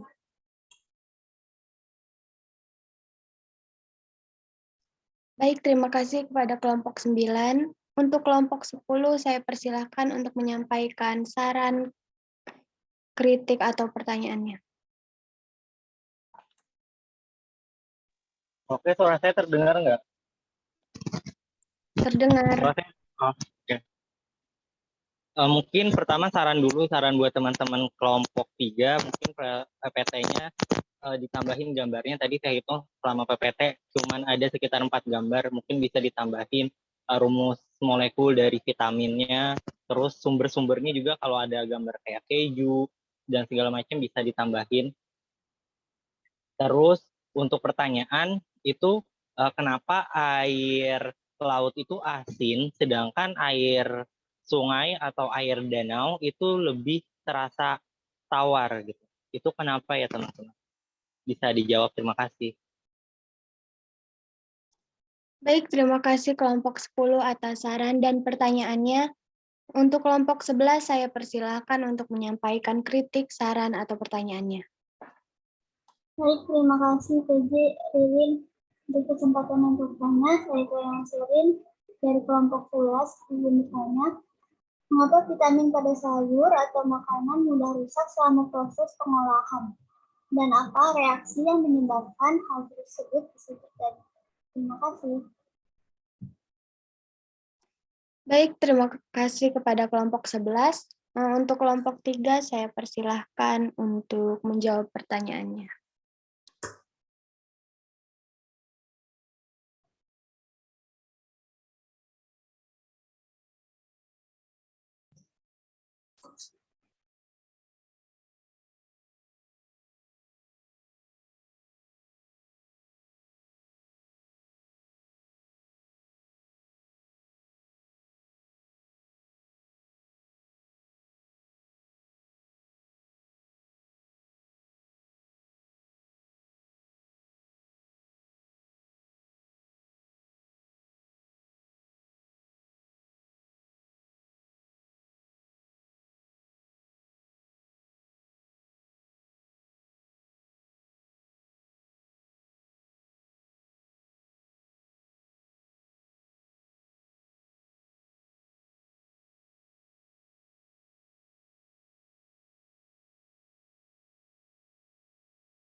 Oke.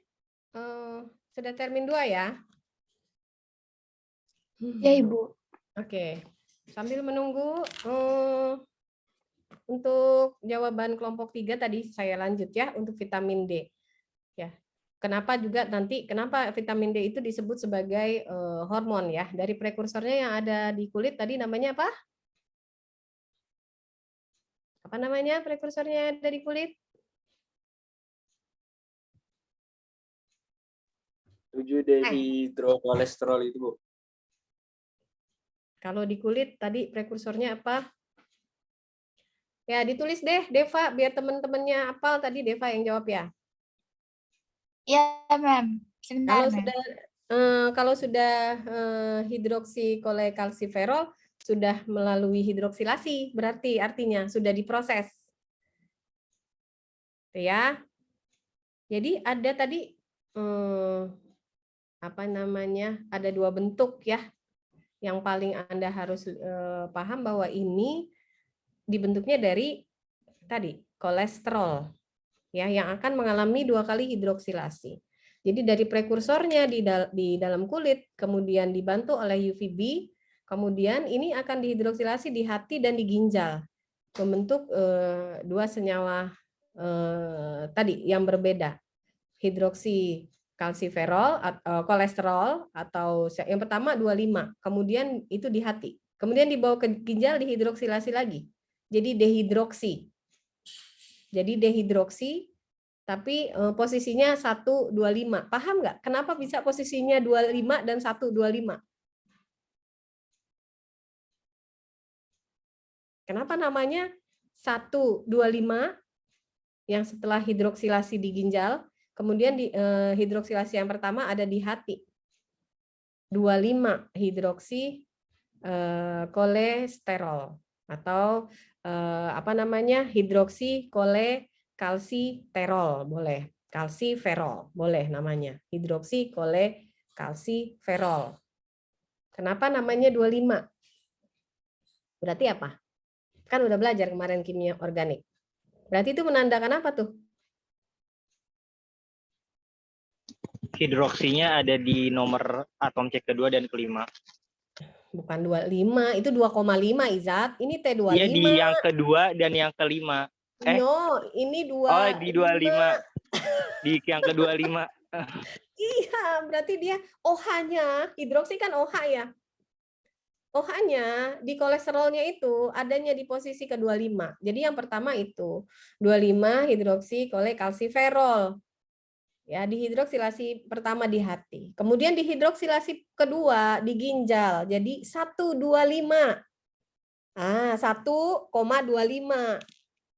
Dehidroksi. Kalau tadi hidroksi, ini karena hidroksilasi yang kedua, dehidroksikolekalsiferol. Berarti OH-nya posisinya ada di 1 dan 25. 1 dan 25. 1, 2, 5. Ya. Kontak me 005. Oh, salah. 4 ya. Bukan 5 gitu.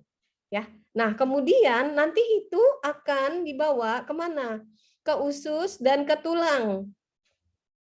Ya, yang dimana ini nanti akan berkaitan dengan kerja paratiroid juga untuk mengabsorpsi kalsium dan juga fosfor di usus dan di tulang. Itu sebabnya vitamin D berperan dalam remodeling tulang. Gitu ya. Jadi dibentuknya di kulit. Efeknya apakah di kulit?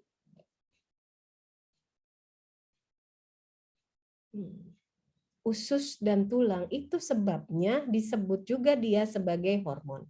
Hormon itu diekskresi oleh suatu kelenjar, dihasilkan oleh suatu bagian dalam tubuh, ya. Tapi efeknya bisa ke sel atau jaringan yang lain. Itu yang kita sebut sebagai hormon. Gitu, ya. Growth hormon produksinya ada di mana growth hormon? Hormon pertumbuhan.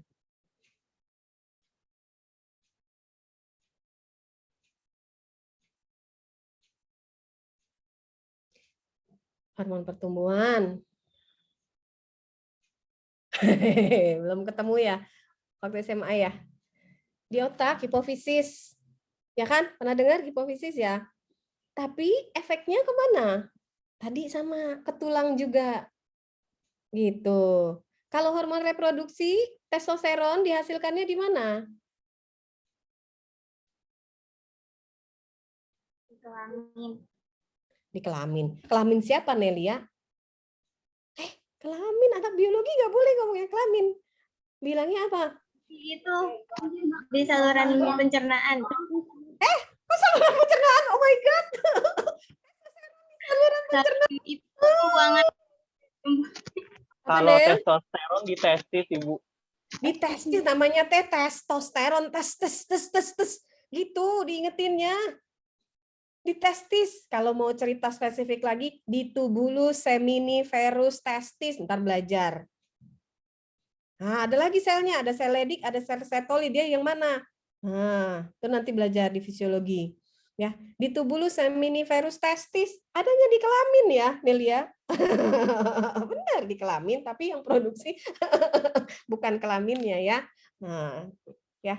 Terus efeknya kemana itu si testosteron? Coba kemana efeknya? Nih, tuh. Kemarin saya suruh periksain nggak nih? Ada nggak ininya nih? Coba William. Siapa lagi nih? Jakun, Ibu Jakun. Yes. Adam's apple. Ya, Adam's apple. Namanya jangan Jakun ya. Adam's apple. Yang kerennya itu apa tuh? Apelnya Nabi Adam. Yang nyangkut di sini. Itu sebabnya in English word we call that Adam's apple. Iya. Itu salah satu efeknya. Jadi apakah untuk pematangan testis? Kan enggak. Ya. Jadi itu yang disebut hormon. Dihasilkan oleh satu daerah atau satu tempat, satu daerah. Entar jadi di Jawa Barat itu dia satu daerah. Di satu tempat sel atau kelenjar tapi fungsinya target kerjanya untuk daerah yang lain. Daerah lagi la ilaha illallah. Untuk sel atau jaringan tubuh yang lain. Gitu ya. Nah, itu vitamin D seperti itu. Berbeda sekali loh dengan vitamin-vitamin yang lain. Kalau vitamin-vitamin yang lain, apa tubuh kita bisa membuat? Punya prekursornya. Punya. Vitamin A, ada prekursornya. Vitamin A. Ada. Tuh, ya. Tapi sebagian besar vitamin, kenapa disebut sebagai vitamin? Kenapa?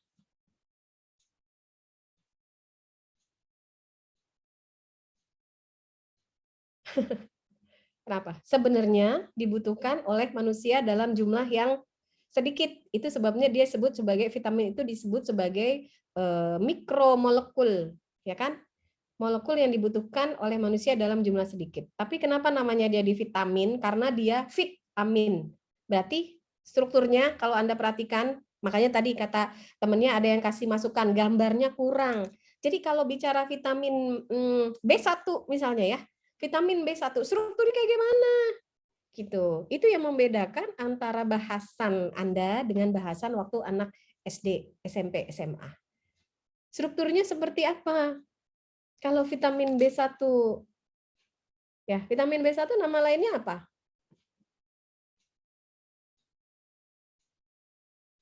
Nama lainnya apa vitamin B1? Tiamin. Tiamin, min, berarti struktur apa itu ya? Golongan senyawanya apa ya? Amina. Amin. Jadi, kenapa disebutnya vitamin? Karena di dalam strukturnya mengandung apa? N. Ya kan? Amin kan ya? Amin kan ya? Masih ingat waktu itu? Amina, amida, metanamina, metanamida. Masih ingat ya? Nah, itu karena dia mengandung senyawa amin. Ada N-nya ataukah NH seperti itu di dalam strukturnya. Ya, jadi itu sebenarnya yang harus ditampilkan. Kemudian terkait dengan fungsi biologisnya sebagai koenzim. Koenzim. Enzim itu kan nggak bisa bergerak sendiri, nggak bisa bekerja sendiri. Dia butuh apa? Koenzim dan kofaktor. Koenzim itu kan adalah bagian dari bagian organik yang akan mensupport kerja enzim. Kofaktornya tadi, elemen-elemen tadi, logam, ya, yang sebagai kofaktor yang juga bisa membantu kerja enzim. Jadilah dia kompleks enzim. Nanti belajar di enzim. Nah, tadi kalau tiamin itu kerjanya di reaksi yang seperti apa, itu yang harusnya mungkin dibahas. Ya, yang itu tadi belum kelihatan. Ya kan? Kalau tiamin, kemudian flavin, itu ya. Kemudian yang terkait vitamin B ini yang banyak. Itu kalau dalam proses reaksi di dalam tubuh itu dia mengkatalisis atau menjadi koenzimnya enzim apa. Tuh. Ya. Oke, sambil dipikir-pikir, habis ini saya tanya-tanya lagi ya. Vitamin B1, B2 sampai B12, B dulu. Itu koenzimnya untuk siapa? Oke, hampir semua vitamin itu sudah diketahui fungsinya sebagai koenzim. Ya, dalam reaksi biokimia dalam tubuh. Karena nanti Anda akan belajar biomolekul, kemudian metabolisme. Di metabolisme ini nanti akan Anda lihat bagaimana peran dari vitamin-vitamin tadi. Ya. Misalnya di siklus Krebs, di karboksilase, misalnya gitu. Ya. Pusing? Pusing? Pusing nggak? Pusing nggak? Enggak. Jawabnya nih sambil enggak, Mem. Kalau Anda pusing berarti you're processing your brain. Kalau masih belum pusing berarti entah antara memang Anda sudah baca atau Anda ngantuk. Jadi you're not with us. Gitu ya. Oke, silakan dijawab dulu kelompok 3 sambil tadi cari ya reaksi apa yang koenzim dari reaksi di dalam tubuh apa untuk setiap vitamin B. Silakan kelompok 3.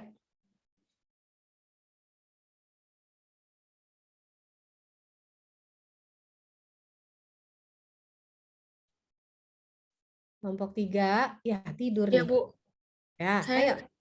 Talita, anggotanya siapa lagi tadi? Dea sama Akila. Oh, bertiga ya? Iya. Oh, Akila udah. Dea udah jawab tadi, Dea? Belum, Bu. Talita dulu kan. Talita udah dari tadi, Dea. Ayo Dea dulu yang jawab. Saya izin menjawab pertanyaan dari Kairina Sherin, kelompok 11. Mengapa vitamin pada sayur atau makanan mudah rusak selama proses pengolahan? Apa reaksi yang menyebabkan hal tersebut? Nah, jadi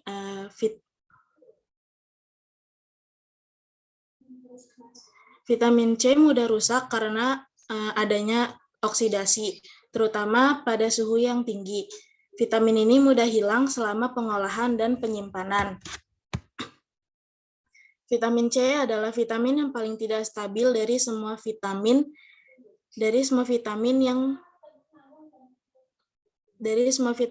dan mudah rusak selama pemrosesan dan penyimpanan.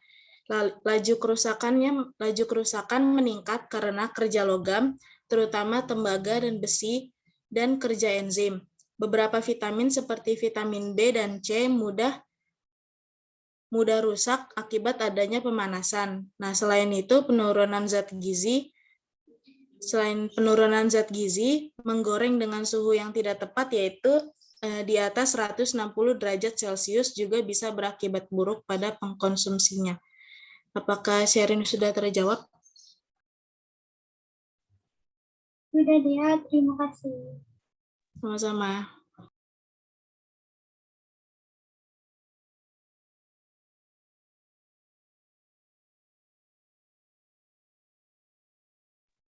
Oke ya, jawaban yang lain. Jawaban pertanyaan yang lain. Sudah semua? Saya izin menjawab juga, Bu. Pertanyaannya Mariani Renata dari kelompok 9. Dengan pertanyaannya, apa yang membedakan vitamin yang larut dalam air dan larut dalam lemak?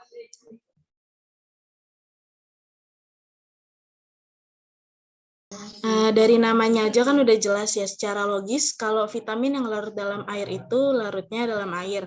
Nah, sedangkan vitamin yang larut dalam lemak itu ya berarti larutnya dalam lemak. Nah, untuk vitamin yang larut dalam air itu adalah vitamin yang dari kelompok B dan vitamin C.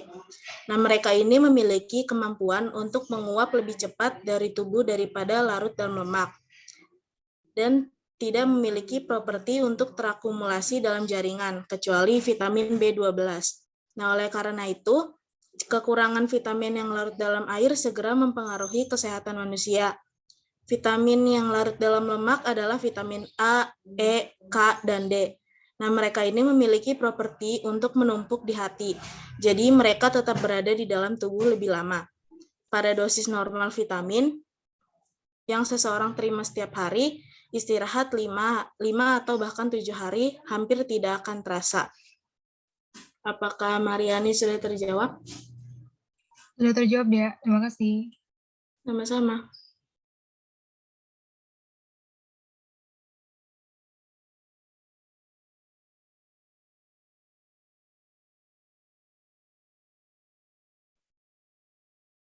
Sudah semua terjawab?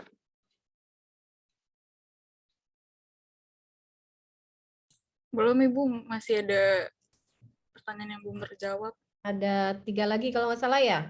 Dulu 1. Silakan segera. 1, kekurangan vitamin K, vitamin dalam proses metabolisme, Tien. Oke, 3 lagi nih. Oh, Dinda juga belum. Ayo. Dinda udah tadi, Bu. Udah. Udah. Oke, saya akan menjawab pertanyaan kelompok 7 dari Tian. Pertanyaan itu bagaimana peran vitamin dan mineral dalam proses metabolisme. Peran vitamin dan mineral dalam proses metabolisme itu adalah sebagai membentuk katalisator proses metabolisme membentuk energi. Nah, dia itu membantu proses pembentukan energi. Energi didapat dari karbohidrat, lemak, dan protein. Namun pemecahannya tidak akan jadi tenaga kalau tubuh kekurangan vitamin dan mineral. Vitamin dan mineral juga berperan sebagai koenzim yang membantu metabolisme tubuh. Lalu saya akan menjawab pertanyaan dari Izat. Kelompok 10 itu kenapa air laut itu asin sedangkan air sungai itu tawar.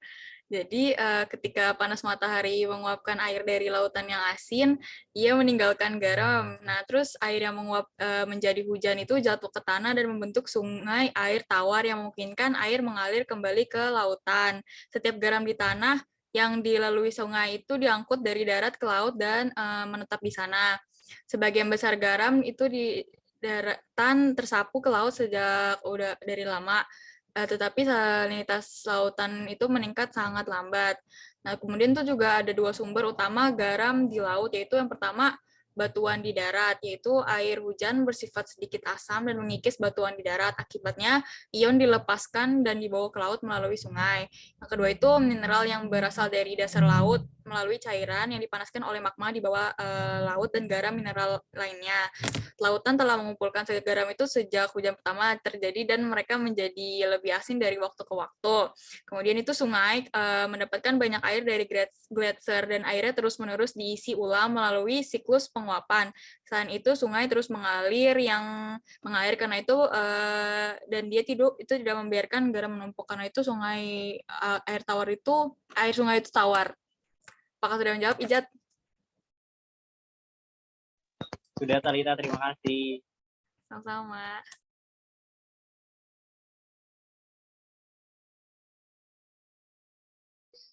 Saya akan menjawab pertanyaan yang terakhir dari Santi Suryani, kelompok 8, dengan pertanyaannya, apa yang akan terjadi pada tubuh jika kekurangan vitamin K?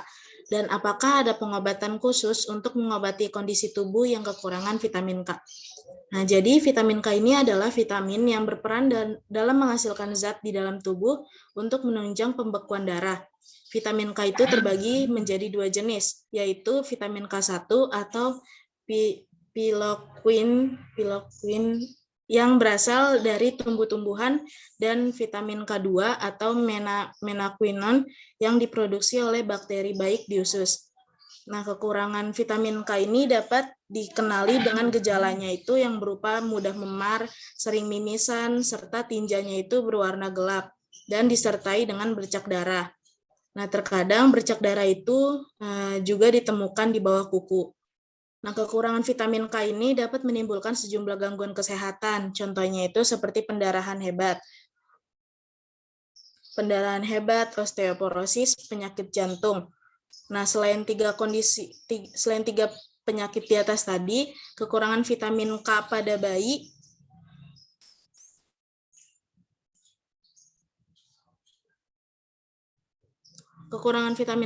bayi bisa meningkatkan risiko terjadinya pendarahan di tubuh, seperti pada otak dan saluran pencernaan.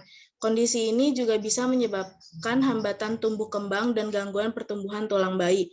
Kebutuhan vitamin K tiap orang tidaklah sama, tergantung dari usianya. Orang dewasa dianjurkan mendapatkan asupan vitamin K sebanyak 50-65 mg per hari. Pada anak-anak dan remaja, jumlah asupan vitamin K-nya yang perlu dicukupi adalah sebanyak 35-55 mg per hari. Sedangkan pada bayi, anjuran asupan vitamin K-nya adalah 5-15 mg per hari. Nah, kebutuhan vitamin K tersebut dapat dipenuhi dengan mengkonsumsi buah-buahan seperti alpukat, mangga, anggur, kemudian kacang kedelai, sayuran seperti kubis, brokoli, lobak, kale, kol, dan bayam. Nah, untuk pengobatan khususnya ini, pengobatan dalam jangka pendeknya itu biasanya melibatkan suplemen atau obat-obatan oral. Nah, sedangkan suplemen vitamin khususnya vitamin K dalam jangka panjang biasanya dianjurkan untuk pasien penyakit kronis. Suplemen vitamin K normalnya memerlukan 2-5 hari setelah diberikan untuk memperlihatkan efek pengobatannya. Untuk Santi, apakah sudah terjawab? Baik, sudah Dea. Terima kasih. Sama-sama.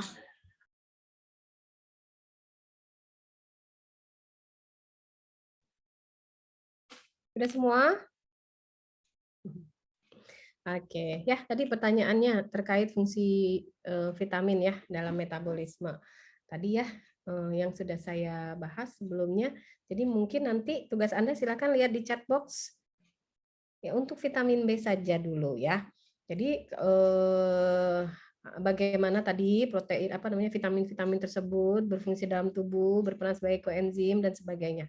Nah, tadi untuk jawaban vitamin K ya. Itu ada phylloquinone dan apa? Satu lagi, K2-nya apa?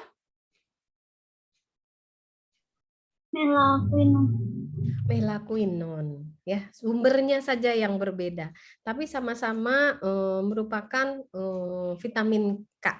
Ya, jadi ada dua bentuk. Kalau Anda lihat, vitamin K itu kan larut dalam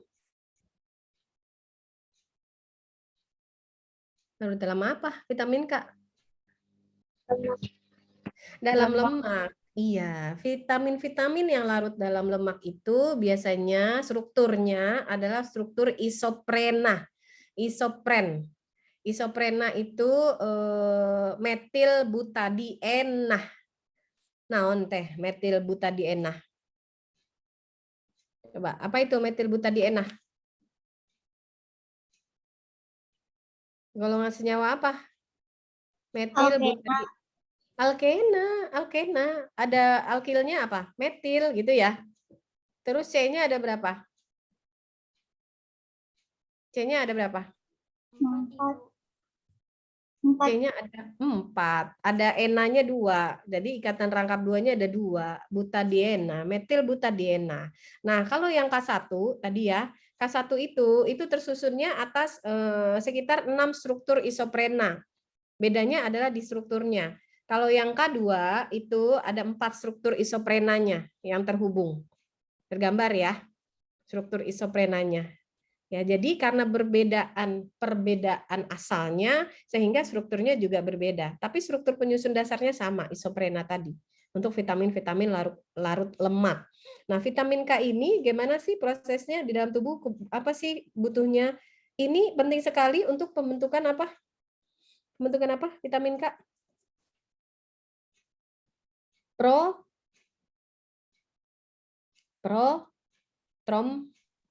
Protrombin. Ya, protrombin tuh ada di mana ya kalau di tubuh kita ya? Anda ketemunya di mana? Trombosit buat pembekuan darah. Yes, trombosit. Nanti endingnya ke trombosit ya. Tapi kalau di dalam darah itu adanya ketemu di plasma darah. Protein plasma itu protrombin. Ya, protrombin itu untuk pembentukannya butuh vitamin K.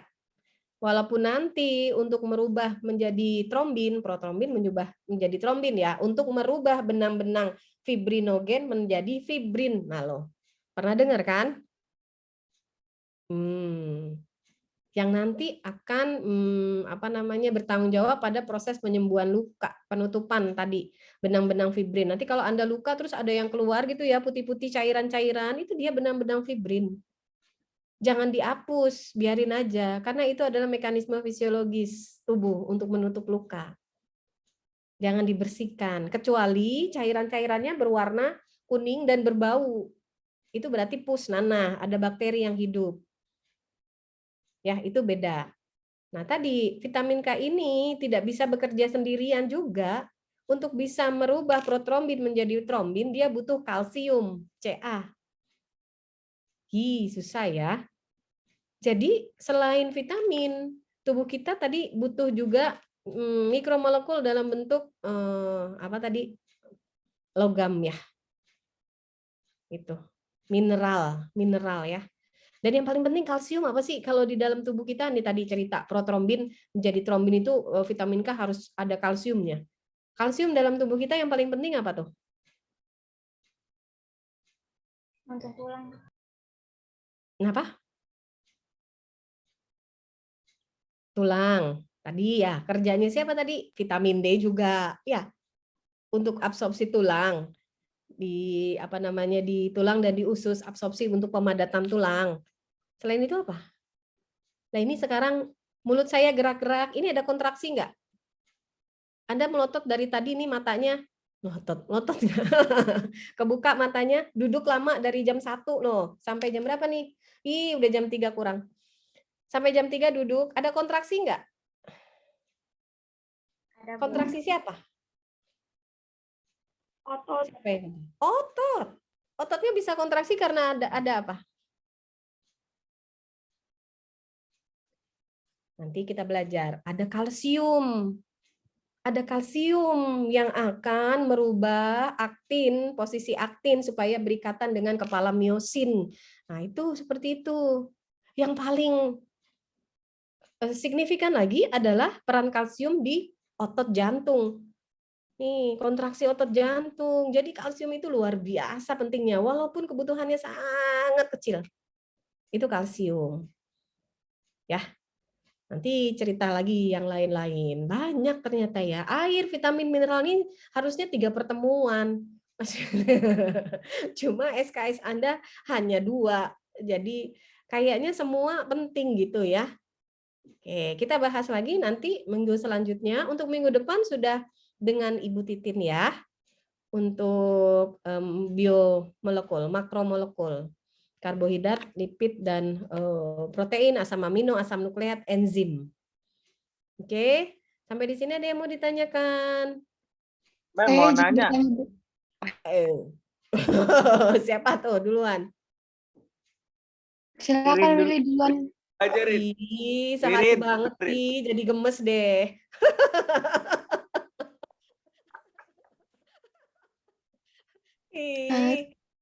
Saya izin bertanya, Bu. Untuk tugasnya atau Word, Bu? Di Word saja, nanti diupload di Google Class ya. Saya buatkan assignment portnya di kelas Word ya. Oke. Baik, Ibu, terima kasih. Oke, siapa lagi tadi? Satu lagi yang mau tanya? Siapa tadi yang mau nanya? Satu lagi. Ih, malu dia. Siapa yang mau nanya? Udah. Hah? Nge-like. Oh, siapa nih? William ya? Oh iya. Ini buat materi karbohidrat kan ada karbohidrat 1 sama karbohidrat 2. Itu gimana Mem baginya Mem? Sementara gini, Ririn atau siapa? Dea ya? Dinda, salah Dinda. Dinda, tolong kontak ke Bu Titin ya. Saya kurang paham nanti beliau mau membahasnya seperti apa. Itu ya. Tapi umumnya sih tadi sedikit masuk ke metabolisme sebenarnya. Jadi penggolongan karbohidrat, jenis karbohidrat gitu ya, kemudian pemecahan karbohidrat, kemudian nanti masuk ke metabolisme karbohidrat untuk biasanya sih seperti itu, tapi saya kurang paham. Supaya tidak salah silahkan nanti PJ-nya hubungi langsung ke Ibu Titin ya. Dinda, Ririn. Baik Ibu, saya izin bertanya lagi Bu. Ini tugas individu atau kelompok Bu? Individu ya. Tugasnya individu. Saya share di Google Classroom. Saya ingatkan kembali untuk yang belum UTS minggu lalu, segera hubungi PJ, koordinator ya. Jangan nanti udah di ujung-ujung sudah keluar nilainya E karena tidak ada UTS-nya. Ya, saya nggak mau ngejar-ngejar. Saya hanya mau lari-lari. Ya. Nggak mau juga lari-lari, capek deh. Ya. Jadi as I said in our first meeting, please be cooperative because it will be for you. Okay. Any other question? Ibu, saya izin bertanya lagi, Bu. Ya. Untuk deadline-nya kapan ya, Bu? 1 minggu ya. Baik, Ibu. Terima kasih. Yes, I will give full information on our Google Classroom. Izin bertanya. Iya. Siapa nih suaranya? Minggu kemarin katanya Ibu mau ngejelasin tentang outline. Outline untuk itu ya? Iya. Outline untuk berarti Citasi, kalian Mem. belum ngumpul. Hah? Iya buat citasinya. Citasi. Buat citasi atau bikin outline? Iya outline tapi jurnalnya harus citasi berapa gitu. Kemarin kan Mem bilang gitu. Yes. Jurnalnya minimum 10 kan ya? Sesuai yang di silabus ya? Enggak Mem, 3. 1 jurnal utama. 1 jurnal utama, 2 jurnal pendukung gitu kan? Jadi 3 minimal. Tapi pada saat kita membuat review, kita waktu menyusun latar belakang itu kan banyak sekali informasi yang akan masuk di situ ya. Nah itu Anda ambil informasinya dari jurnal-jurnal. Jadi outline ya. Berarti belum dikumpul ya, Din? Iya, belum, Ibu. Belum. Berarti gini, saya hanya minta Anda pilih 1 topik di biomolekul dan kimia organik yang mau Anda review. Misalnya tadi tentang air, 1 tentang air. Anda mau cerita tentang air, tentang apanya? Nih, saya kirim gini deh. Kalian ada kuliah nggak habis ini? Tidak ada, Ibu. Okay. So will be the topic. Okay. And then the title. Make sure the title is up to date title. Ya, titlenya yang up to date tentang air, gitu ya. Topiknya tadi air. Titlenya misalnya pembiasan sifat anomali air di kutub misalnya gitu ya. Kemudian ini Anda buat dalam berapa paragraf? Paragraf 1 misalnya mau cerita tentang deskripsi dan sifat air. Ya. Paragraf 1, kemudian bagian A Anda mau cerita apa? Bagian B Anda mau cerita apa? Bagian C Anda mau cerita apa? Gitu. Paragraf kedua, you'd like to say about anomali air. Anomali air. Apa itu anomali air? Sama tadi, deskripsinya kah? Apa namanya? Bagaimana terbentuk anomali air? Di mana bisa ditemukan anomali air? Bagian 3 misalnya Anda mau cerita pembiasan tadi terkait dengan judul, pembiasan sifat anomali air di kutub. Ini ya, supporting detailnya Anda ambil dari berbagai penelitian. Gitu. Berbagai penelitian A, B sampai C. Ya, penelitian tentang anomali air di mana gitu ya. Kenapa bisa terjadi pembiasan? Pembiasan tuh berarti artinya air tuh punya anomali, tapi itu tidak berlaku. Itu maksudnya pembiasan. Ya. Nanti di bagian akhir ini di paragraf 4 itu kesimpulan. Udah gitu doang. Ya. Kalau misalnya ini mau Anda buat sebagai introduction, bagian 1, ini juga bisa. Pendahuluan. Kenapa Anda mau mereview tentang anomali air? Ini dibuat bagian 2, boleh. Silakan disepakati saja dengan kelompok. Tapi minimal ada bagian pendahuluan, ada bagian konten, ini bagian konten, kemudian tadi ada bagian conclusion, ada bagian kesimpulan. Sebenarnya intinya untuk review ini aja. Pendahuluan, konten, kesimpulan. Berapa banyak atau berapa chapter, berapa sub topik yang Anda mau cantumkan sebagai konten itu tergantung kedalaman dan keluasan Anda mereview. Paham? Jadi yang saya minta sementara adalah kerangkanya aja nih yang kayak gini nih, kerangkanya aja. Anda isi nih, gitu. Oke? Paham? Kerangkanya doang. Nanti dikonsulkan dengan saya dan Bu Titin. Nanti saya dan Bu Titin akan split pembagiannya. Ini ada 12 kelompok, 6 dengan saya, 6 dengan Bu Titin nanti ya. Nanti silakan Anda konsultasi untuk sampai drafting. Kalau sudah oke, judulnya, outline-nya sudah oke, Anda langsung buat draftnya. Sesuaikan template-nya dengan template jurnal yang dituju. Misalnya Anda mau tujunya kemana? Ya. Kan udah diajarin belum kemarin cara cari jurnalnya? Udah ya?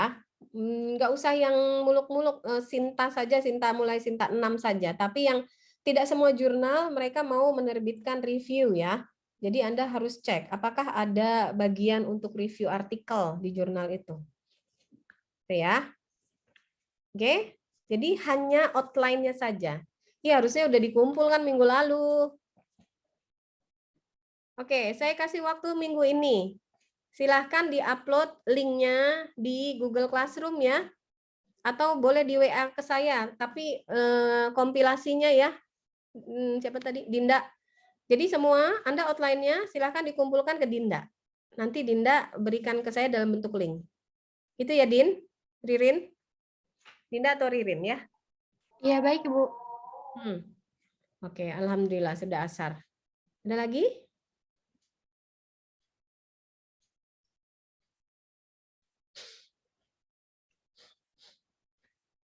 Aduh, begini amat ya hidup ya.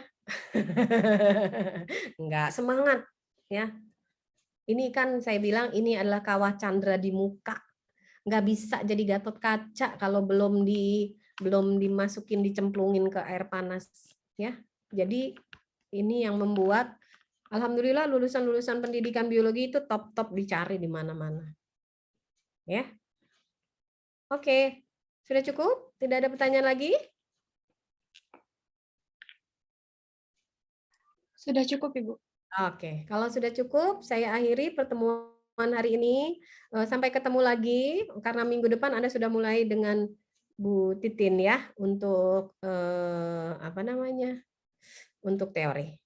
Oke, ya selamat sore. Assalamualaikum warahmatullahi wabarakatuh. Waalaikumsalam. Waalaikumsalam. Waalaikumsalam warahmatullahi wabarakatuh. Terima kasih Bu. Terima kasih, Bu.